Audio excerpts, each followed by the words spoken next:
Oh, here we go. Hello, Margot. Hey, Margot. Oh, we both know Margot. Hello, Margot. She adopted me at South Star a few months ago. Oh, yeah. Oh, I'm so jealous watching everyone go down.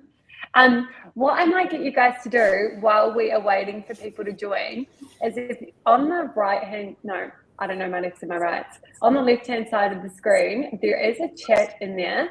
If you just jump in there, talk about, like, if you just let us know what you're building and where you're at in that traction piece, that'll be really good context for Matt when he is running the session as well. Let's write it. I seriously, every time I do this, I'm like, I need to have some sort of music while we just wait for people to join and everyone's typing away, so it's not just like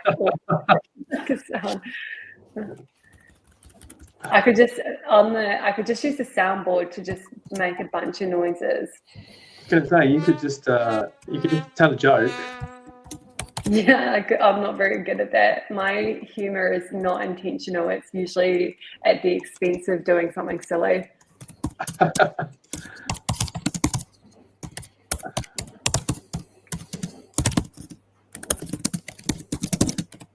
Here we go. Love that everyone's being quite prompt and joining today. Love it. Here we go. Feel like this is a session that people really are quite hungry for. Oh, now I've set my No expectations pressure. have been set so high.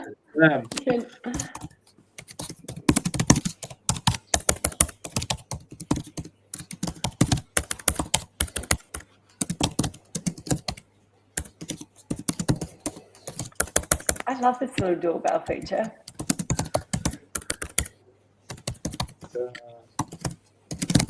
Here we go. Filling up. For anyone who has just joined, I'm just getting people to jump into the chat to say what they're building and where you are in that traction piece. Like, are you figuring it out? Have you already got some traction? Why do you need traction? Is it to take some numbers to VCs? Is it to build revenue?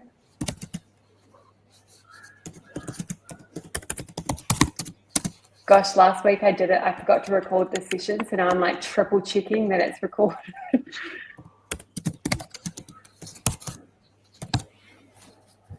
It's a pretty cool platform there.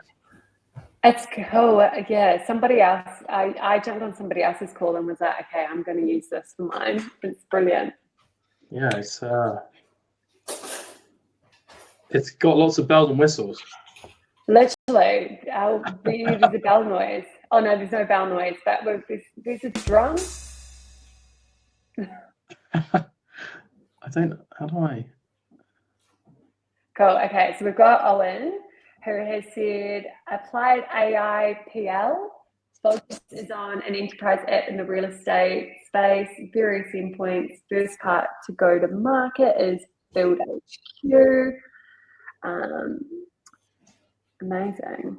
And you're 4 weeks to launch, so you're probably trying to get a bit get some excitement up.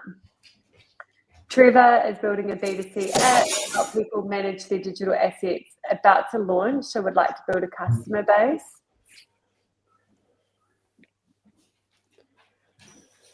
Brilliant. I can see lots of people typing. I feel like the chat function is delayed. Or there's lots of very thoughtful people inputting their ideas. Yeah.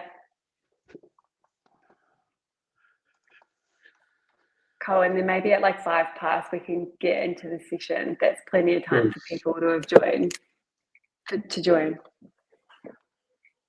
Cool. Sean, hi Sean. An investment platform that makes it easy to invest in clean energy infrastructure projects. I love that. I love your product. Chris is building a dev tool documentation. Oh, hi Chris.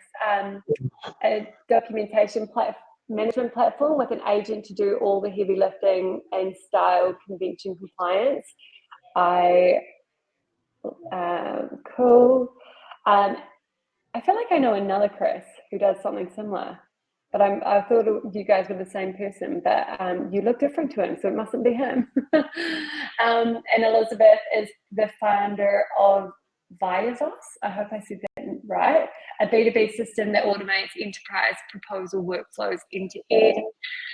And you're looking to get letters of intent. Amazing. Okay, cool. Okay, well, I will keep watching what people are pushing through, but maybe we get the slides going and I hand over to Matt. So Matt is from Prefactor. He has been a part of the Aussie Founders Club community and chucked his idea in, and it was obviously something that people wanted, as these sessions have been voted in by the community. So I'll watch the chat, but if anyone wants to jump in, the better sessions that we run, whether they're in person or online, people are asking questions or sharing thoughts as we go through the session. So as you'll see on the right hand of, why do I keep saying the right hand side? The left hand side, there's a react button, and if you hover over that, there's a bunch of reacts. You can even go with soundboards if you want to join in with some fun noises. And also there's the Q button. So if you've got a thought, a question, an idea, hover over that, and then you can click that, and I'll be watching the chat as well for questions. But there's many ways to put your hand up and jump in, so we can ask Matt really killer questions and leave here knowing exactly how to make a successful business. Anyway, I'm going to hand over to you, Matt. Brilliant. Well, thank you so much for having me, Megan, and thanks everyone for joining. I think when I initially came up with the idea for this, it was really off the back of kind of what we've been doing at Prefactor over the last kind of 10 months. To give you a bit of kind of context into me, so in our founding team, so Prefactor, we got backed by Andler back in November of last year. Myself, I've got about 15 years experience within enterprise and B2B sales. I'm English, came over to Australia back in 2018 and was working for a company called Procore, which is a global construction tech platform. My co-founder, Simon, who's not on the call, has roughly 25 years experience kind of building tools. And so we have a very neat kind of symbiosis between the two of us. As for kind of like where we're up to, so we are at the latter end of our pre-seed fundraise. We have a small amount of revenue, and we're operating in a space which is very technical. Like, we're a dev tool fundamentally, and so getting traction before and credibility before customers buy was absolutely kind of fundamental to getting initial investor interest back from Antler. And also, as we're running through this round, the questions that we're getting asked and how we've generated that is really, really key. Kind of just to echo what Megan says, like, we're a relatively small group. Like, I'm more than happy to take direct questions as we go through. Essentially, the structure of the session is the first bit is going to be more, I guess, theoretical around how to generate traction, what traction is pre-revenue. And then the latter half is going to be kind of going through a bit about what we did. Now, my gut tells me that like the experiences that we have are probably a little bit more interesting than some of the theory. So yeah, we've got time for questions at the end, but feel free to ping anything to me in the session. Also, I have 2 young children, so if they happen to come into the room, yeah, they will potentially distract me, but we'll see. Okie dokie. So what are we building? I think is the first question for me. So today's identity is built for humans and not agents. So what we're building is an agential identity platform. So what that really means is all of you will have logged in to many, many different systems. You do it every single day. When you log in, you get access to tools or things within that platform, which is called authorization, or essentially what can you do within that platform. What we've done is we've taken that idea and we've kind of built on that and gone, okay, well, from the perspective of an agent, and 2025 is the year of the agent, well, how does that work? So if an agent is logging into your platform, into your SaaS, you know, what's the process that they need to go through? Now, that is, for anyone that has been paying attention to some of the technical stuff, model context protocol, which is pretty long and expansive, and I don't really understand it. But ultimately, you need the ability for agents to be able to access your platform. And so that's essentially what we're building. It's pretty new. You know, MCP only came out in November of last year, and the authentication spec only was released in April or March. So very, very early days. And so actually getting traction has been a really interesting conversation that we've been having with investors and with potential customers, because, you know, a lot of people don't understand what MCP is, and they don't understand what needs to go into building this. And so there isn't a lot of kind of preconceived notions around this is going to take me 4 weeks and I need to buy it, or this is going to take me a year and I'm never going to get there. So we've got kind of two elements to that. So why am I here talking about this? So I guess to go back to right at the beginning of my career, like I spent 18 months in recruitment because of English, of course. And ultimately, you know, what that taught me was a very... Also, recruitment's a great job. But I'm English. I'm English. So everyone in recruitment is in recruitment is English in Australia. It's like it's export. But, so I did 18 months, and basically every single call I had was about discovery, and it was about learning about how other people are operating in their worlds, whether it's businesses, whether it's individuals. And so it really gave me a brilliant foundational kind of awareness and confidence about like, well, how do you essentially build a business off the back of nothing? And when I say nothing, I came into the space in recruitment in financial services circa 2011. So it was in London, you know, the bottom had fallen out of that particular market, and we didn't have any customers and we didn't have any revenue, and I just needed to basically generate traction and interest. And so taking that experience back in 2011, 2012 to what I'm doing now has been extremely valuable. So I guess just to recap, like, why does traction matter? I'm probably going to refer to a lot of this from the perspective of investors. So I know not everyone wants to get investors. A lot of people are very happy to bootstrap businesses, and more power to you. But most of what I'm going to talk about today is really with that lens of, well, how do I get an investor to back my idea when I'm early stage? So ultimately, you know, investors are backing you as people fundamentally, but ultimately it's about what you can do with a minimal amount of resources. And so when we talk about kind of traction and pre-rev, it's, well, how do we get someone to be interested? How do we get someone to engage with what you're doing? How do they show, quote, delight at the problem you're trying to solve? And I think what's really key, and just as an example from my time in Antler, you know, lots of people that's ideas failed wasn't because the idea was a bad idea, but because they weren't able to generate enough traction during the period of time that they had to justify an investment. So what is it? It's not signups, it's not revenue, and it's just really proof that people care. Ultimately, you know, when we were going through the Antler program, I set ourselves a goal within a 6-week period of speaking to over 100 CTOs. Like, for context, I didn't have a network of CTOs. I didn't have a background in developer tools. I'm not an engineer. I don't have a particularly big network. I didn't have a particularly big network in Australia. And so for me, it was cold as cold can be, coming up and basically trying to generate interest in a space where I wasn't confident. I wasn't confident in what was happening in the authentication space, in identity, which even a lot of engineers would probably claim not to be experts in. And so ultimately, I was coming at it with a blank slate, without a lot of knowledge, with a great ChatGPT and a co-founder, and that was all I had to go at. And so ultimately, like, we decided quite quickly about like the things that we wanted to generate. Now, one of the things was some sort of waitlist. Now, in the end, the waitlist became a set of commitments that customers provided. But over the course of that we had about 170 conversations with about 101 people. And so about actually 101 people. And over the course of those 100 calls, we were able to develop not just the problems that people were focused on, but how we were going to tackle them.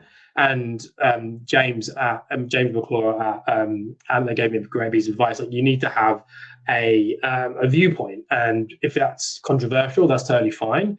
But you need to have a viewpoint based on the conversations that you're having. And so building that narrative mode is extremely important and a really good exercise as you go through that kind of that foundational learnings. With this, you can generate investor momentum. Now, in our situation, we were working alongside Antler. So this isn't a pitch for Antler, by the way, but it is great. They were working with us on that, and so we were able to keep them updated. Now, a more recent example, so we launched with human authentication back at the beginning of this year. we made a choice to evolve that into the agential space, and at the same time as raising a round. And so really what we had to do was kind of pivot and really try and pull out learnings from our existing customers, the traction that we got with the 350 odd CTOs we'd worked with, and then take a slightly different approach of, well, okay, this is a very fast moving space. Well, what is our unique selling point? Like, we knew what it was for human, but for agents, that anyone could do that. And so being able to generate momentum off the back of both traction that we had as a business, but then kind of convert that and apply that to the agential space was really, really key. And that kind of leads on to the founder market fit stuff. So, you know, really what they're looking for when we're having these conversations is, well, why are you the best people to be doing this? And why are you going to win in this space? And so that kind of leads into what your distribution insights, what's your go-to-market, which we're not going to cover today, but ultimately how are you going to win, even if you are the best people for the job. So I guess there's like 5 levers as I see it, or rather ChatGPT told me. So the first one is that narrative that we've already talked about. Like, really what I talk about when I say a narrative, it's you need to be able to hold, a 2 to 3 minute pitch to somebody on the phone, which is natural, which isn't scripted, about like, what is it that you're doing and what is it you're trying to achieve. The next thing is all about, as I say, the distribution. We've talked about that. And then there's evidence and credibility. Now, these are really, really hard. And I guess to give you some additional context, like when you're selling into engineers who are naturally, for those of you on the call, probably slightly more conservative than me from a sales background when making purchasing decisions. But it's also in security, right? And so we are ultimately asking these businesses to give us ownership of their user data, which is the absolute fundamental core of their business. And so really, like, the level is the bar is even higher, because you're trying to tell them, well, you know, we are the guys to do this. Yes, we can do this. Yes, prove it. Well, we can't really prove it because we haven't got product. And then prove that you're not going to lose my data. You're not going to, we're not going to fall over as a result. So that's a really, really hard thing to do. And so a lot of that is done through, and I'm going to come into this in a second, like the traction and the relationships that you build and what that you can ask of them. And then finally is velocity. Like, it's a very, very powerful story to be able to communicate to someone that you've spoken to X number of people within a short space of time. The more you can speak to, the better. Now, I did get feedback as we got our investment at the end of IC, and in the summary feedback, it said maybe you shouldn't have focused on trying to get quite so many people because you kind of lost focus elsewhere. I disagree. We spoke to 100. The goal was 100, and we managed to achieve that. And I think, but that velocity enabled us to kind of overcome some of the reservations there was about other parts of the platform. Maybe that they were concerned that we are in a very competitive space, and there are businesses in the US that are backed through the hilt to the hilt rather, with investment. So I guess, what did we try and achieve? So when we got to the point at the end of really what we wanted to have delivered was a number of letters of intent. So companies that were willing to say that they would give it a try when they were willing to give it a try when it was ready. You can design different versions of this. You can have ones where there's a price in, you can have ones that aren't.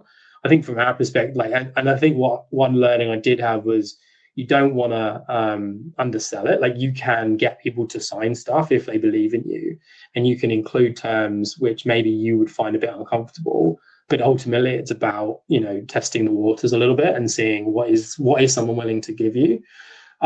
Signatures are very important, and I think it demonstrates that someone's taken the time out of their day versus just a call where someone said, "I'll be interested in that." And so, like, that is key. It also gives you credibility because you've built out an LOI template, you've created a structure for it, and it lends, even if it is false credibility, like, it is credibility nonetheless. Proof of concepts are really key, and this is the direction that we're now taking. So when we were back in the day, like, we didn't have a product, and we didn't have a product for a few months. So I knew that doing proof of concepts weren't really going to get the traction that we needed in the shortest space of time. Now we have the product. Ultimately, all I want to do is generate interest through proof of concepts, tightening the time frame. So thinking, you don't want to put a 12-month proof of concept in. You want to do like a 1 to 3 month, have really clear objectives around what success looks like, And then you can start layering in pricing and kind of trigger points for when you move from a POC into a paid pilot or paid agreement. Now, coming from sales, this is the hardest thing to do. When you have free trials, they're terrible generally because no one's got any skin in the game. So if there's any way for you to charge for a proof of concept, and I know it's easier said than done, do it. Paid pilots, I kind of lump proof of concepts and paid pilots into the same bucket. But if you anything with any level of investment, whether it's $10, $100, $1, is a psychological gap that you need to get over when someone's going to purchase. And I think the more you can get someone to do that, the better.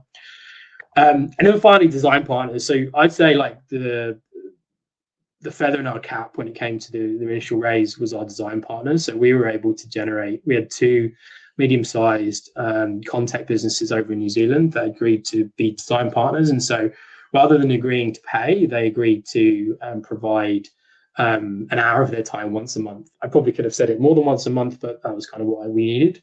And again, like in the eyes of anyone who's interested, they're going to be going, okay, these are people that are interested in our platform.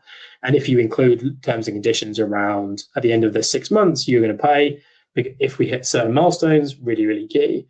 I think there's also a psychological thing for investors and anyone that's been involved in this space before, where design partners are implicitly more engaged in what you're doing, and so as a result will go out to bat for you when maybe you're in a conversation with an investor and they're looking for customers that you've been working with. So why does it matter? I don't think I probably need to. Why would you say that pricing shouldn't be included in the LOI? Good question, Elizabeth. I have one. It's up to you. Catch that you've done a good job multitasking. It's a good question. We didn't because we didn't. I think part of it was confidence, if I'm completely honest. I don't think we had confidence in what the pricing was going to be. We didn't really know what the product was going to look like, but I know other companies did. I know one company that's just got $1 million round away they were selling into very big financial services businesses.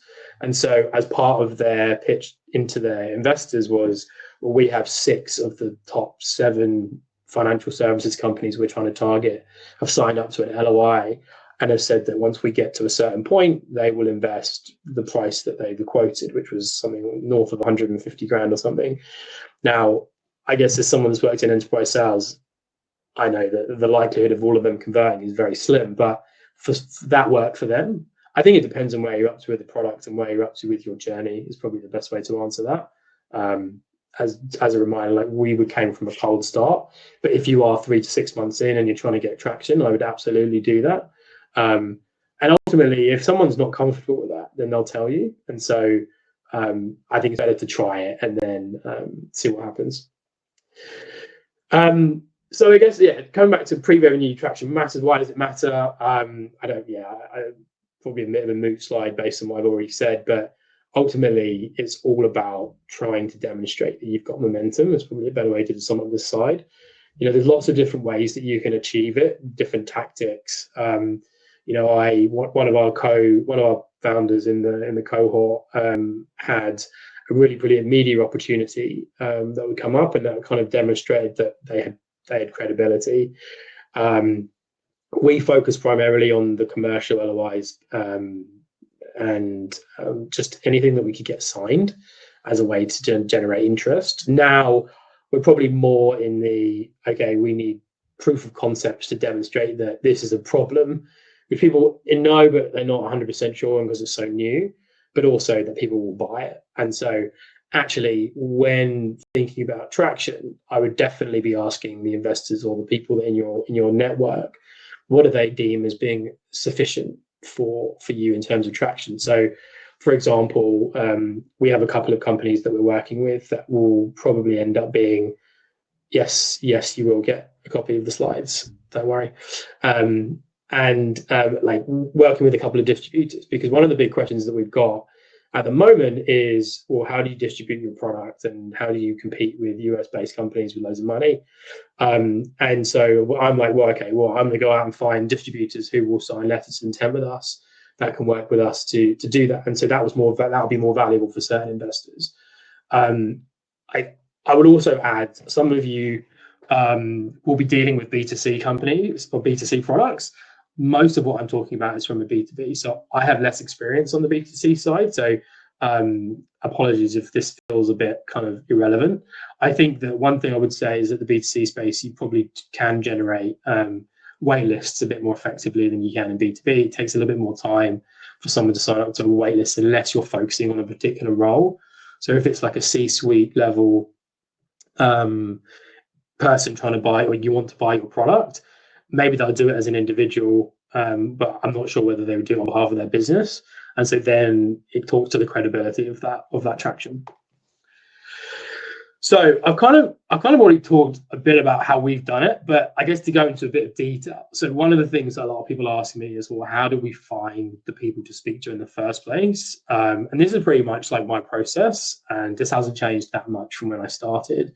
So ultimately what I wanted to do is kind of get a good, when you're thinking about going out to people, really what you want to do is have a great script, or a great kind of what's what I'm looking for.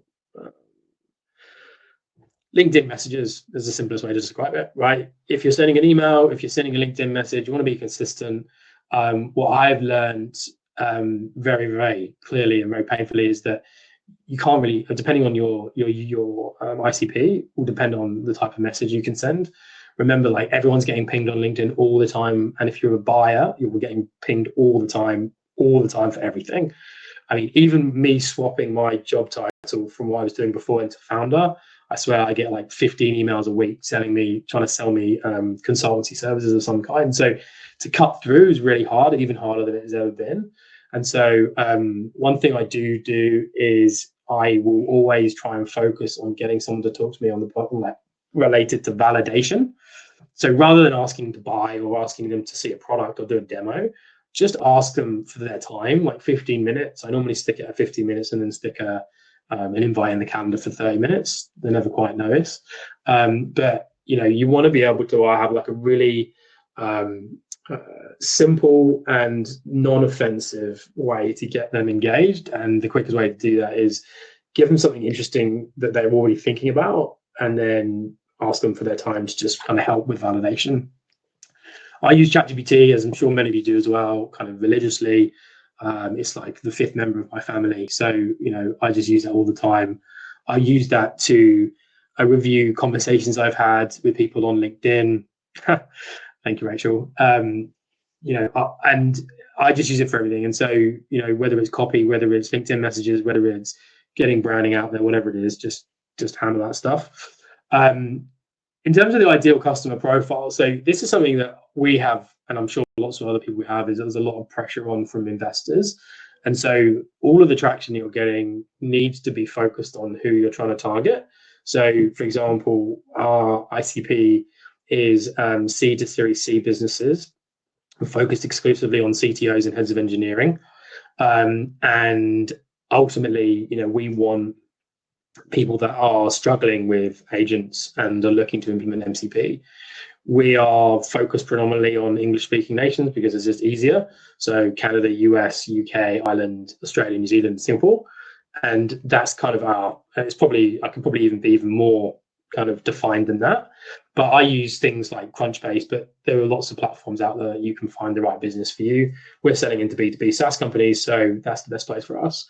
Depending on where your ICP lives, now LinkedIn is going to be there for pretty much everyone, unless you're in certain industries. I think there was a Contech solution from someone's building, and having had quite a lot of experience with that, that's a bit more face-to-face. People are more likely to pick up the phone if you're in construction. But if you're a salesperson or you're a developer, places like Reddit, Twitter to some less extent, and LinkedIn, I just LinkedIn all the way, to be honest. And then to speed it up and to get those people, you really need to automate the hell out of that. I've used about 3 or 4 different solutions. I've settled on the Growth Machine, which is an automation platform which allows you to essentially, once you've found people via LinkedIn, send them emails, send them LinkedIn messages, and pretty much anything you can do, calls if you like. And they're not cheap. Like, this is like, I'd say if you think all up for, if you include like a ChatGPT license, you're probably talking like $300 to $400 a month for this. Now you can skin that back. You don't need LinkedIn Sales Navigator. You don't need to pay for Crunchbase Pro. You don't need a ChatGPT license, but you do need, if you're going to automate it and do it fast. Now, the only limitations I find is that LinkedIn, you can only send out 200 connections a week. So that's one barrier. So the sooner you can do that, the quicker, the better, rather. And then, and this is getting into the technical weeds, but this is something I've learned recently. If you're doing cold emails, which we didn't do to begin with, but we are doing now, you really need to warm up your inbox and your domain. So the sooner you can buy your domain and get it warmed up, the better, because then you'll get better hit rates and people will be more likely to respond rather than put you in spam. So I would say 95% of our success has come through effective discovery. You're probably thinking, oh, this is just, as Rachel mentioned, proper sales rep. But like everything comes back to curiosity and how well you can ask questions. Now, there's lots of ways to do this, and this is an entire session on and of itself. But my recommendation to anyone starting out is always to have a script that you can build through ChatGPT, humanize it, and try to memorize as much as you possibly can without it sounding like you're actually reading off a script. But I know people are starting, maybe you don't come from a sales background or a PDR background, having something in front of you is far, far easier. And yes, the conversation is going to go off script very fast, but as long as you know the conversation you want to get to at the end and the outcomes, so important. And the more experience you have, the easier you'll get. But it's so easy to blow calls by not being prepared, and that's just so important. I guess the other thing you mentioned around curiosity, if you're not curious about the person you're speaking to, it's not going to work. Simple as that. Like, obviously, I'd hope everyone is passionate about the businesses that they're building, but like fundamentally, a lot of you have to be curious about that person. And so going back to my time as a recruiter, I was dealing with people in financial services and then pharmaceuticals. I had no idea about either. I did economics university, and was able to hold a conversation with people that were, leaders of industry for hours at a time, because I was just really curious and was able to ask really open questions about the things that they were doing, and get into that habit of, you ask a question, you ask another question, you listen intently to what they're saying. And I know this, I don't want to speak like a sales prep session, but I really can't emphasize that enough. Other thing that I know people just don't do, and I've been on calls where people are doing discovery and they just don't do this.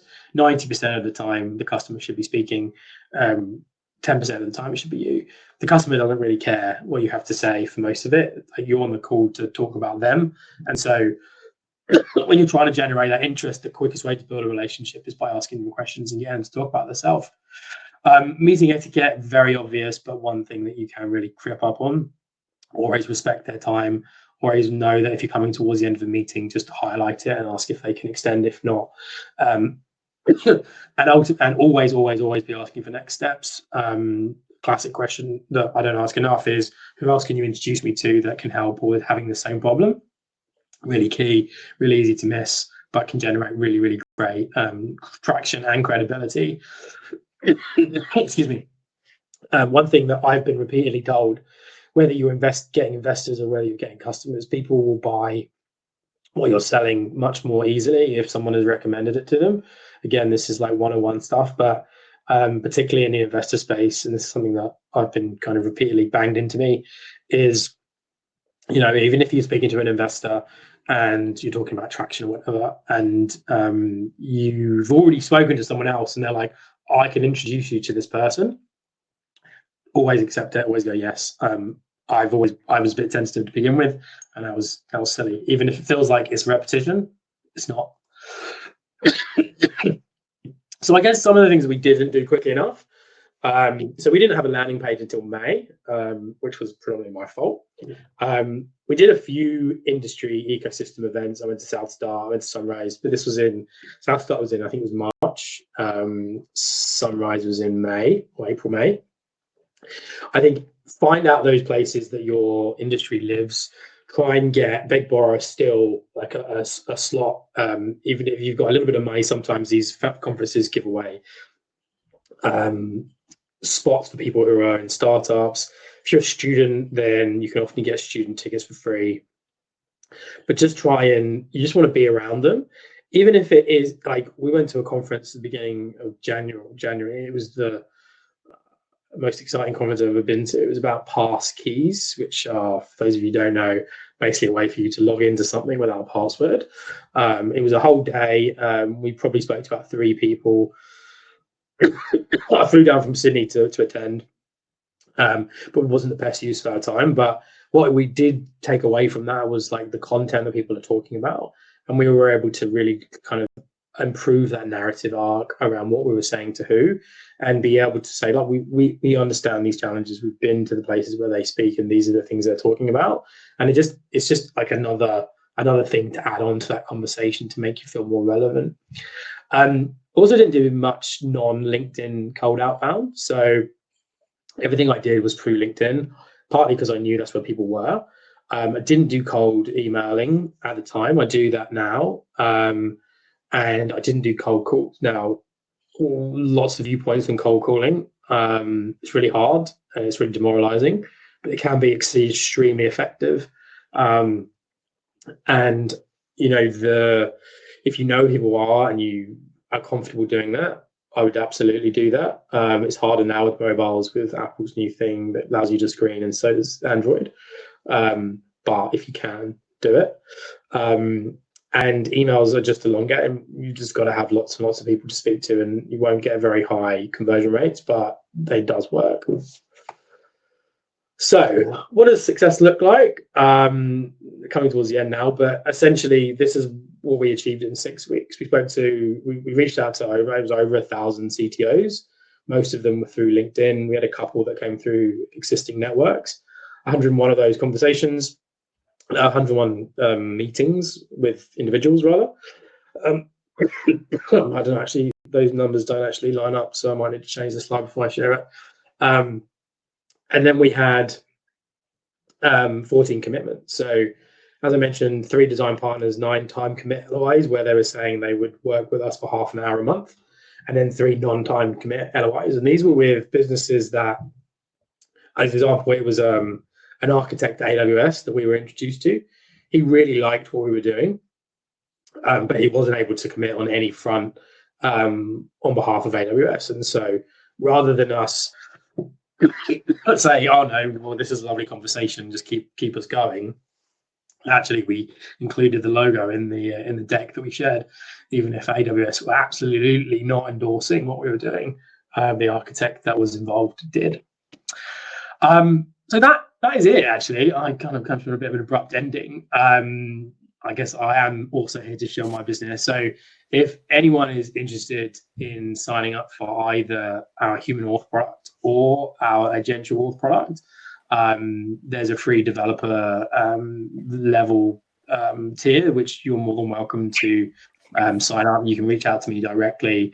And for anyone that's slightly more developed, or it's like if you're in market and you're really looking for MCP Auth, please get in touch, and we can go from there. But yeah, thanks so much. Megan. Does anyone have any questions? Post that they haven't already asked. No. That sound thing is like just the crickets. Oh yeah, I know you Here's a question. Oh no, okay, cool. Well, that cricket sound didn't Yeah. work then. You can go. Yeah, awesome. There was a slide there that had like the 5 levers of I think the narrative arc. Could you just tell me what they are again? that one. Yeah, that one. What were So it's narrative, distribution, evidence, credibility, and velocity. velocity? Thank you.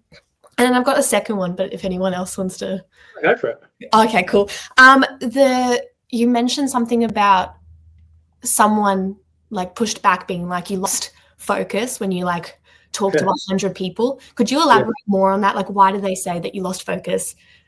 And well, there's a little bit of a layered nuance to that. So I think,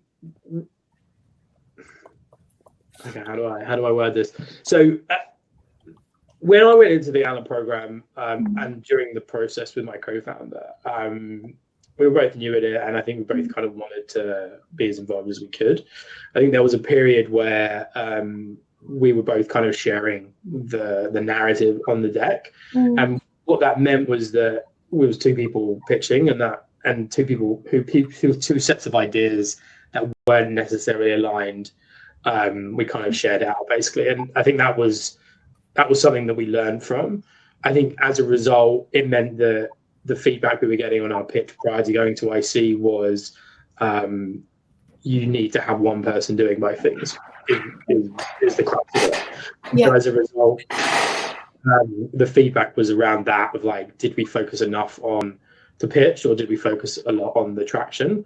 As I say, like you learn a lot from going through these processes, and you never really know how what you're going to learn. And the thing I have learned from that is that going into this fundraiser we're doing at the moment, it's my pitch, it's my deck. I'm bringing our CTO to contribute in the areas where he is the expert, but to have one person doing the whole thing it makes a lot of sense. And having kind of a bit of a weird kind of shifted narrative arc. So it's more about our resource allocation than anything. Jeez. Elizabeth, I can add that. I'll send that to you, Megan, if you like. Elizabeth's just asked whether I have any LinkedIn outreach templates. Amazing. So, are you okay to share the slides afterwards as well? So after this, we can chuck in the slides, the recording link, and then any LinkedIn outreach as well. But I'll also get that in the newsletter, so more people will see it. Absolutely, and as well, if there's anybody out there that wants to have a one-to-one chat, more than happy to go through anything that we've touched on today. There's a lot of content that I've walked through that I wasn't expecting. If anyone wants to have a chat about anything, let me know. Amazing. Does anyone else have any questions? Otherwise, we can probably wrap up, and we've had the most efficient but also informative. Oh, here we go. Another question. Owen, go ahead. Yeah, just a question. Your experience with Antler, how did you find that? Love it. So I came out of Procore back in June of last year and was going to do my own thing, and decided quite quickly that was going to be a lot. And so kind of was looking for services that would kind of partner me up with someone. I didn't have a co-founder. So going into that program was awesome. I think, you get out what you put in, and there are people that maybe weren't as successful as us and maybe didn't quite kind of click with what was needed, which is, you've got to put yourself out there. It's about building relationships. And I'll always say this, it is a little bit of a game, right? You're trying to justify why your business needs investment over other people. And not that it's competition, because it isn't, but I definitely, as a competitive salesperson, always felt like that. So you did that 10 week, I don't know what they call it, an internship or whatever it is. Yeah, like an accelerator program, residency. Yeah. So we did it from August to November. And did you end up getting a commitment from? Yeah, we did. You did. Yeah. All right. Yeah. It's a relatively modest commitment, but was that especially helpful for you initially? Yeah, I mean, we wouldn't have been able to work on it full time if we hadn't, I don't think. So we got the funding at the end of November, and we're really lean, efficient, if you like. And so we currently have runway until beginning of next year. And that wouldn't have been able to be possible. I do know that they have increased the amount of money that they give you and the valuation that you get at the end as well. So, I mean, I think it's like 50K or something, which, maybe isn't massive in the grand scheme of things. And, we're not paying ourselves a massive amount, but it's enough for what we're doing. And ultimately, if you believe in your business, then it's a great starting ground. And through that process, you were able to keep working on the app. Was that did they give you assistance in that process, or how did that roll during that 10-week period? Yeah, so we didn't have an app until May of this year. So we were really just exclusively focused on understanding the space we were in and trying to find people to speak to. And so that was for both of us. We actually weren't like we met on the first day, but we only actually partnered up on about the 25th of September. And so when I say 6 weeks, it was like 25th of September to about the 15th of November. We were actually focused. They give you a stipend. I don't know what that stipend is now. I think it was about 3,000 if you were in the Sydney, and 6 if you weren't.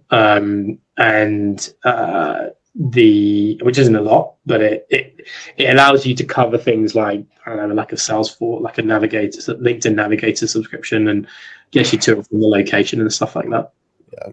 And what do you feel you got out of it besides the investment? What was the? I mean, other than building a business and getting invested, I mean, I've not done anything like that before, and having come from kind of a big tech background, I wanted something that was going to put me out of my comfort zone and give me a unique experience, and so it also provided me with an income and a job and something to get out of bed for, I guess. I think what it does very effectively do, and I know pre-seed funding and investor raising is really, really hard, and it's really hard when you don't have investors, and it's really hard when you've not done it before. What they give a really great primer in is how do you do that? And like during this round, for example, like they've helped us massively in terms of providing introductions, pushing investors along, and kind of sense checking what we've done in terms of the deck, in terms of the narrative, in terms of where we've gone. And they keep us accountable in many ways, much to my annoyance sometimes, but they keep us accountable. And like that is gold. Like I wouldn't want to be doing this without their backing. Yeah. And also now you know people that are going on similar journeys, and that is so valuable. 100%. And so like I was talking about some examples today of companies that were in our cohort, and I've met some of our customers now, or customers that are in the following cohort and the existing cohort. And you don't just get businesses that are spun up in the course of the program. Like they're businesses that people had started 6 to 12 months beforehand that had struggled to get funding and came in.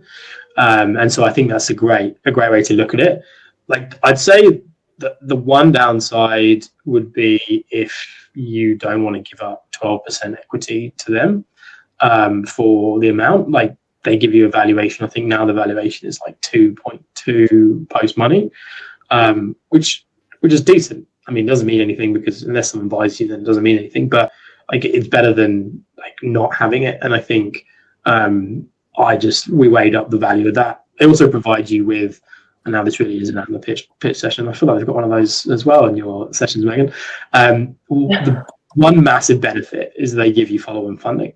So as part of our round, we're aiming for $1 million, and they will provide a third of that, which is enormous because it means that, you know, from investors' perspective, half is risk. You're not looking for $1 million, you're looking for 660 or 800, you're looking for 300 or whatever it is. And so as a result, like that's a massive win, and that's not subject to anything. As long as you've got institutional investment, then they'll give you that money. Oh yeah. Did somebody else have their hand up? No. Any last questions in the last couple of minutes that we've got? Brilliant. Sounds like we are all sorted. So yeah, as mentioned, I'm going to immediately go and chuck in the slides once Matt sent them through to me. I'll put in the recording, and there'll be more stuff shared via the newsletter as well. So make sure you watch out for that. Fantastic. Thanks very much, Megan, and thanks everybody for coming along as well. I was slightly afraid it was just going to be me and Megan having a one-to-one chat about traction, which would have been a fun chat. But No, amazing, and thank you so much. I know you're off the back of 3 weeks of like a crazy manic period, so we really appreciate the time that you've given to us. No worries. Thanks everybody. Awesome. Thank you. Thank you. Bye.